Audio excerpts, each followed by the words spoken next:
Child marriage is one of the major challenges many developing countries are grappling with. Child marriage denies young girls the right to education, curtails the childhood, interferes with their emotional and social development, and destroys their bodily integrity. When children become pregnant, they have a high risk of dying during labor or suffering from debilitating conditions such as fistula. And actually, most of the fistulas are normally because the pelvis bones are not yet grown up, and normally the babies press on the bladder, hence having those complications of fistulas. We have also noted that they normally develop preeclampsia and eclampsia, those conditions associated with pressure. So we need them to deliver in the hospital, not in the lower health facilities. Besides being exposed to issues of ill health, they lack the lifetime responsibility of parenting to prop their offsprings into responsible citizens. And because they start marriage at an early age, their fertility is very high and are therefore likely to produce very many children whom unfortunately they can't look after because they lack viable sources of livelihoods. All these and many more compound the problem even further to accelerate the vicious cycle of poverty, ignorance and disease at the family through up to the national level. Ndagire Sharifa, for example, is 18 years old and her daughter almost making her first birthday. Every time she recounts the traumatic 2 years she endured in a marriage, she describes as hell on earth. Tears stream down to release the tension brewing inside her. Okufumbirwa si kwangu kubanga nze gwembadde naye byampisizaamu ne mugaba bajja kusiba n'angamba abe wammwe tewali alina magezi gasobola kunsibisa. Her tribulations began when she conceived. The would-be lover turned a killer, battering and on some occasions starving her to death. And on the extreme end, he used to stop her from attending antenatal care she so much needed for her safety and the baby she was carrying. Even after giving birth, he abandoned her and the baby in the house where her brother rescued them from the jaws of death. She is now tending her brother's shop as she plans for a more sustainable means of survival. Unlike Sharifa, who has regained her freedom, Namuto's Evelyn is still trapped in the woes of a marriage she was forcibly entrained into by her parents at only 11 years. At the time, she had dropped out of school while in primary 6 after being impregnated by Walusondo Bernard, the eventual husband, during the Imbalu expedition. So, the joyful ritual marked the beginning of the misery she has pitifully lived into for the past 4 years.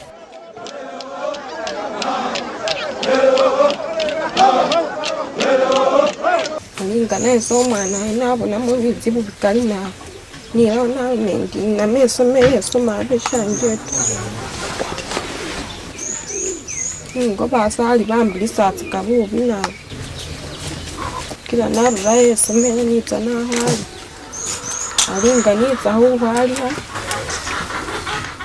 nafunamo bizibu bikali nabi nambasa aho kukolesa mina nengambanga mukina yataho. Walusondo is a school dropout too, one level higher than Evelyn. He's struggling to be a good father and husband in the home, but because they both lack the livelihood skills, the family lives in abject poverty. Their survival is pegged on wage labor, which can hardly pay them enough to meet the basic family necessities. These are just examples of the many young mothers and fathers that are destined for misery throughout their lives. Studies show that Africa has the second highest rates of child marriage in the whole world after South Asia, with 2 out of 5, that is around 41%, of the girls marrying before 18 years. In 2013, Uganda was ranked 16th among the 25 countries with the highest rates of child marriages, with 46% of the girls marrying before 18 years and 12% of the girls marrying before 15 years. This contravenes Article 1 of the Convention on the Rights of the Child, the Convention on the Elimination of all forms of discrimination against the women, and the Uganda Constitution. The findings also show that Northern Uganda had the highest number of child marriages, standing at 59%, followed by Western Uganda at 58%, Eastern Uganda at 52%, West Nile at 50%, the Central Region had 41%, Southwest 37%, and Kampala was at 21%. Basing on these findings, the Hunger Project thought it necessary to come up with interventions to address the child marriage problem in Uganda. Because of the limited funding, we started this project in 6 epicenters. However, our target is to reach the whole population of Uganda.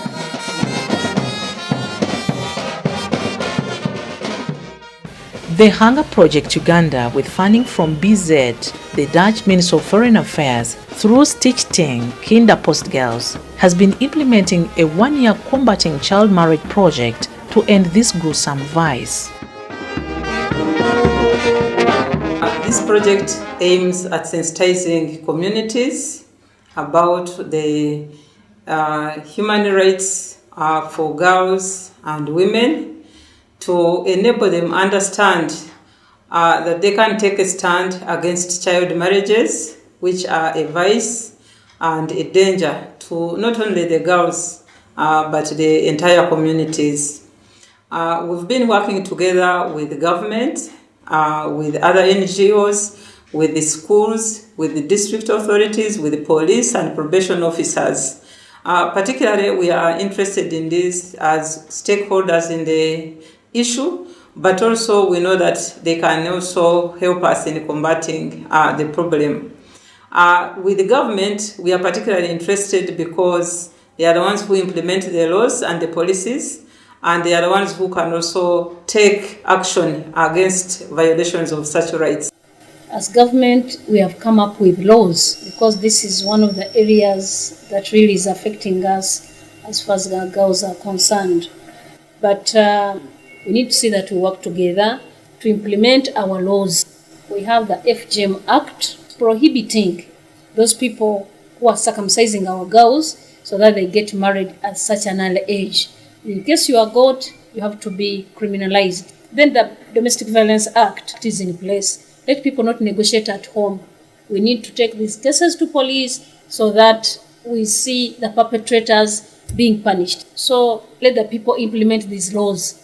Implementation of the good laws that we have made is a process. It is multi-sectoral. It involves many other people.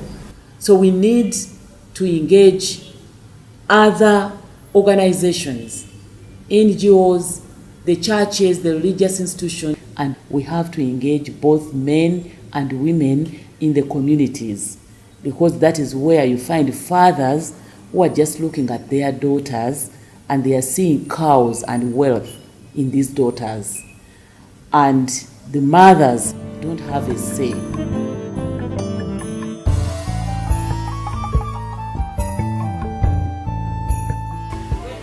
From the onset, the Hunger Project Uganda worked closely with district local officials, primary and secondary school teachers in selected schools, pupils, students and community members within the project area to identify problems that cause children to drop out of school and consequently getting married at a very young age. There are many causes of child marriage and pregnancies. The parents have become too busy that they don't have time for their children, and others have just ignored or abandoned their roles. We also have that issue of some parents thinking that girls are just materials for wealth in the family, so they don't bother about educating them. They will prefer taking the boys, and then they just also give out the girls. We also have issues at school level. The ministry gives us general facilities, but there are other girl-related facilities that are not catered for. For example, like washrooms, sanitary pads. So the days the girl child is menstruating, decides to stay at home. Every month, if the child misses 5 days in a week, times say a term which has 3 months, that will be 15 days missed. And the 15 days content in the school is a bigger chunk for somebody to catch up. So at the end of the day, the child loses interest because they cannot catch up with the friends who have been coming regularly, and as a result, they find themselves out of the school system. We also have non-functional senior women and senior male teacher committees. These committees are supposed to regularly help the children, guide and counsel the children as they grow, because as they grow, they have so many challenges.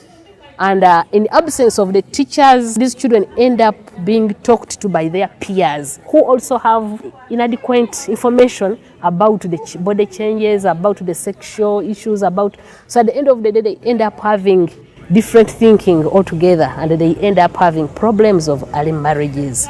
Straight guns. To bridge the knowledge gap specifically among the pupils, the Hunger Project worked with the probation officers and the teachers in the respective schools. They organized educational rallies and dramas to entertain, but also educate the pupils and students about the dangers associated with marrying at an early age. The dramas also equipped the pupils and students with knowledge about their rights and responsibility to education, and how to handle such situations that would lure them into premature sex.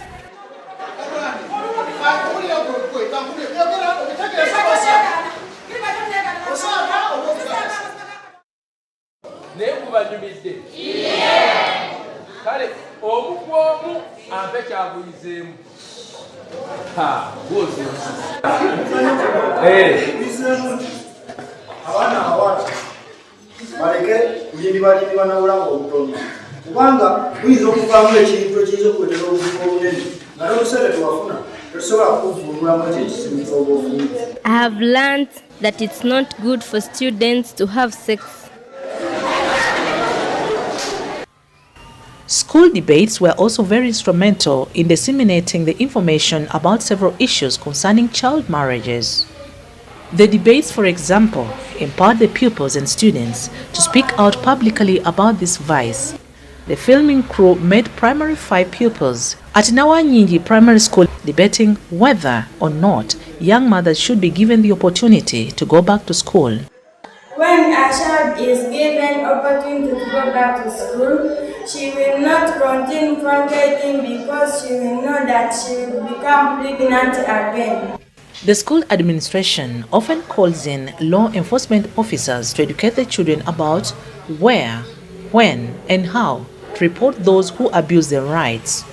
The opportunity also helps to close the gap between the pupils and the law enforcement authorities, making it easy for them to report whenever need arises. Outside the classrooms, the project also organized special self-defense sessions to prepare the girls against perpetrators with ill intentions of defiling them.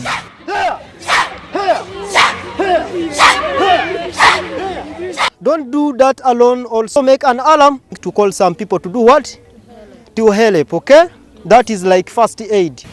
After realizing that poverty was a central factor in the midst of child marriages, the project designed interventions empowering the pupils to develop a culture of saving right from their childhood into self-reliance. We caught up with a group of children saving some money off the small pocket money they had come with from home. The project also organized several health seminars in the different schools within the project area to sensitize the pupils, especially the girls, about sex and sexuality as their body changes. They also taught them how to make and maintain reusable sanitary pads. The intervention reduced on the cases of girls staying at home during their menstrual periods. By curbing this, more girls are now able to stay in school, lessening the situations of being married off when they are not ready to. The project also empowered the communities to become vanguards to curb child marriages.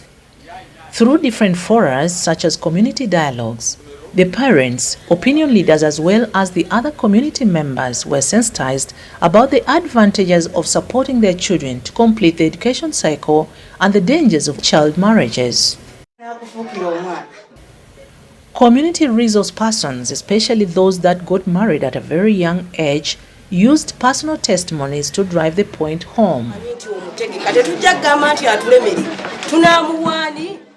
Technical people such as health personnel, the probation and police officers have also been very useful in such community dialogues.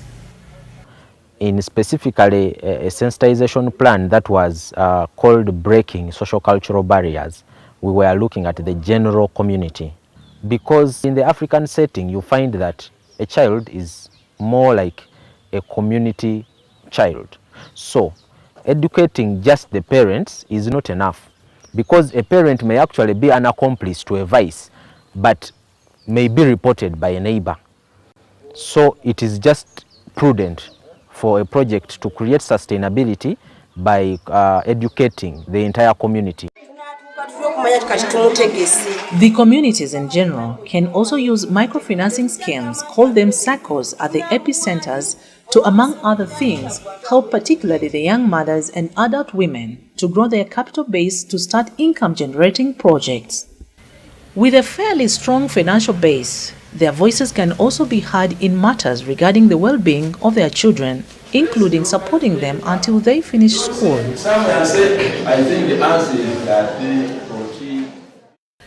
The local leaders were sensitized and engaged to come up with ways and strategies to address the child marriage problem. The teachers have very little time to train children on some issues. They are busy training them for examinations. But if during extracurricular, they invited community leaders, ladies or men who have learned something, and they talk to you, that was another means of helping you.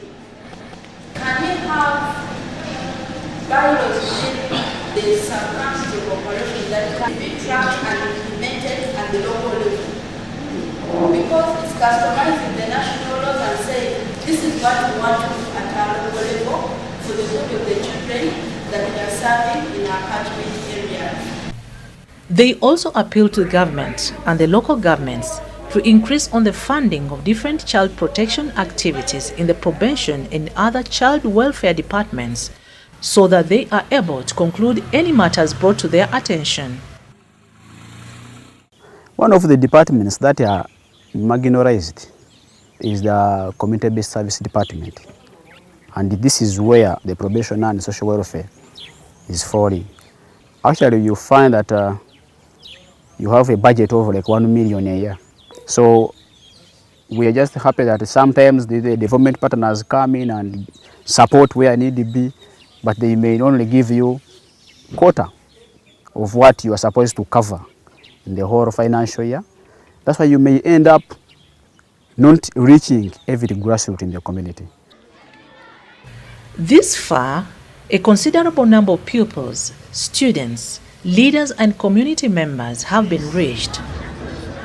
In fact, a significant number of parents has appreciated the need to support their children to stay in school, and some parents who had dropouts already are considering giving them a second chance. Wanyenya Samali is one of the many such beneficiaries. The now sensitized mother-in-law accepted to remain with the grandson, while Samali takes on the books once again. Nguna Gladys, who had been conscripted into a forced marriage at only 14 years, is another example. After her first baby, she ran away from her husband and pleaded with her parents to give her another chance to go back to school. The now converted parents relented, and Gladys is happily back in school. My plan is to continue with my studies up to university. At least I also reach at a degree level. But nafuna msomo ino jahanga project. Tupade mabega nnyo mu bantu naddala bazadde b'abaana abo. Kagwa omukulembeze omutuusa n'omugamba takipanga ekintu ekikulu. Naye twafuna emisomo ino nga gizze mu kitundu kyaffe. Kati naffe abakulembeze kituwa amaanyi kubanga naye akiwuddeko ate awalala. Kati otusanga nga tugana bazadde bannaffe nga baga nti naye nga twafiirwa. Twayuga nti bino bituwulira tebirina mugaso naye nga twafiirwa. Kati wange munoneyo ntya naye ng'omwana yapaala kuganga alumirirwa. Kati kakati abaana bakyali abato basigadde mu kitundu. Kirabika kati wajja kuba omuzigo guddawo olw'emisomo gye gifunye naye tukyayagala era emisomo tweyongereremu ddala. Eno community gye tulimu y'Abasiraamu. Haji asobola okwegomba omwana wa munne ng'akiraba ekyana kito kiri awo kinyirira najja ategeeragana ne Haji munne mu maka ago abakyali emabegako abadde tebalina boogerero. Naye ate kati emisomo okuva lw'ejjajja nga gituyambyeko tusobola okukkaanya ng'abaana bwe tubagabanga bato bafuna obuzibu. Nti mukyala bwe kityo kale Amina talina gy'akola ki gy'alaga. Bwe kiba kigaanye amateeka gajja ne gatuyambako n'abakulembeze mu kitundu abatwala eby'abaana. During the Day of the African Child celebrations, the Hunger Project used the opportunity to exhibit the impact of the project. No doubt, the presentation of pupils and secondary school students in the various schools within the project area, notably through poems, songs plus the drama shows, reflected that they have acquired a lot to help them to take informed decisions to combat child marriages. Take them to school now and cherish what they do. Give them a chance. We need them. Together we can fight the devil child marriage in Africa. Occasions such as this and various messages through the mass media about child marriages have had a significant impact on the communities. The increasing number of cases of child marriages reported both in the probation office and to the police also confirmed that the one-year project has indeed acquired a lot. The biggest challenge is to follow up on all the reported cases to accomplish them. Abazadde oba abaana bagenda okutwala cases zaabwe ku poliisi. Batuuka ku poliisi oli ne bamusaba ssente nga ssente mu butuufu tazisobola. N'ekiva mu ekyo agenda ewaabwe n'abivaako olw'ensonga yadde talina ssente zikwasaganya musango ogwo. Tufuna obukaluubivu mu kutambula ebintu ebimu bibeera mu kyalo nga wala. Tulina ntambula etutuusaayo ebuzibu obwe tulina. So abakulembeze ngabo abamu parliament babeeko nabo kye bakola nti poliisi yongezebwamu ku ssente tubeere nga tutambuza ki emirimu. It is important that together as a nation we end early marriages because it prevents girls from achieving their full potential. Therefore, I urge parents and guardians to detest from forcing their young girls into marriage, regardless of the circumstances. We also need to encourage and support civil society actors to focus on prevention and ultimately the elimination of child marriages through community initiatives that raise awareness of the harmful consequences of child marriage. It is possible for a girl to study and become an engineer. It is very possible. We are not looking at examples from America. No. We have examples within our communities, right from Chiboga, which is my village. I studied in a very remote school, Bamsuta Primary School, and here I am. So it is possible. So our parents must know that. And once our parents know it, then they will contribute majorly to the success of their daughters, to make sure that the daughters complete the school span and graduate and then get married when they are ready to to get married. In the past 1 year, the Hunger Project Uganda has made considerable progress in the contribution towards a society free from child marriage, teenage pregnancy, through the implementation of the child marriage program. Through the community dialogues, we reached more than 3,000 people whose mindset has changed. Through the policy drives, 250 leaders were engaged and were able to identify policy issues, made recommendations, and developed district policy briefs. The anti-child marriage committees established at epicenters were able to identify and follow up over 50 cases, thereby saving over 50 girls from getting married. Through the radio talk shows and the sport messages, we were able to reach over 1 million people with anti-child marriage information. We also empowered more than 6,000 girls in 120 schools with comprehensive knowledge and skills to avoid dropping out of school and also getting involved in child marriage. The number of people we have managed to reach as Hunger Project Uganda is significant. However, when we compare it to the overall population in Uganda, there is still a lot to be done. Therefore, we call upon all stakeholders to join us Hunger Project so that we can have an end to child marriage. Together, we can.